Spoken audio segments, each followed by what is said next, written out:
തിരുവനന്തപുരത്ത് പിഞ്ചുകുഞ്ഞിനോട് അങ്കനവാടി അധ്യാപികയുടെ ക്രൂരത. തിരുവനന്തപുരത്ത് 2.25 വയസ്സുള്ള കുഞ്ഞിന്റെ മുഖത്ത് കൈവീശി അധ്യാപിക അടിച്ചു. മൊട്ടമ്മൂട് പറമ്പുകോണത്ത് പ്രവർത്തിക്കുന്ന അങ്കനവാടിയിലെ ടീച്ചർ പുഷ്പകലയാണ് കുഞ്ഞിനെ മർദ്ദിച്ചത്. ഇവർക്കെതിരെ പോലീസ് കേസെടുത്തിട്ടുണ്ട്. ഇന്നലെ വൈകിട്ട് കുഞ്ഞിനെ കുളിപ്പിക്കുമ്പോഴായിരുന്നു മുഖത്ത് മർദ്ദനമേറ്റ പാടുകൾ അമ്മ കാണുന്നത്. 3 വിരൽപ്പാടുകളാണ് കുഞ്ഞിന്റെ മുഖത്തുണ്ടായിരുന്നത്. ശേഷം തൈക്കാട് സർക്കാർ ആശുപത്രിയിൽ കുഞ്ഞിനെ ചികിത്സയ്ക്കായി പ്രവേശിപ്പിക്കുകയായിരുന്നു.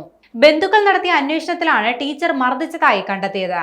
മർദ്ദനത്തിൽ കുഞ്ഞിന്റെ കർണപുടത്തിൽ തകരാർ സംഭവിച്ചിട്ടുണ്ടോ എന്ന കാര്യമടക്കം പരിശോധിച്ചു വരികയാണ്. ഇതിനായി കുഞ്ഞിനെ മറ്റൊരു ആശുപത്രിയിലേക്ക് മാറ്റിയിട്ടുണ്ട്. ആശുപത്രി അധികൃതർ ബാലാവകാശ കമ്മീഷന് പരാതി കൈമാറി. തമ്പാനൂർ പോലീസിനെയും ആശുപത്രി അധികൃതർ വിവരം അറിയിച്ചു. ടീച്ചർക്കെതിരെ കർശന നടപടിയെടുക്കുമെന്ന് ബാലാവകാശ കമ്മീഷൻ ചെയർപേഴ്സൺ വ്യക്തമാക്കി. എന്നാൽ ചൈൽഡ് വെൽഫെയർ കമ്മിറ്റി അധികൃതർ അധ്യാപികയോട് സംഭവം സംബന്ധിച്ച് വിശദീകരണം തേടിയെങ്കിലും അധ്യാപിക അടിച്ചില്ലെന്ന വാദത്തിൽ തന്നെ ഉറച്ചു നിൽക്കുകയാണ്. അധികൃതർ അന്വേഷണ വിധേയമായി അധ്യാപികയെ സസ്പെൻഡ് ചെയ്തു.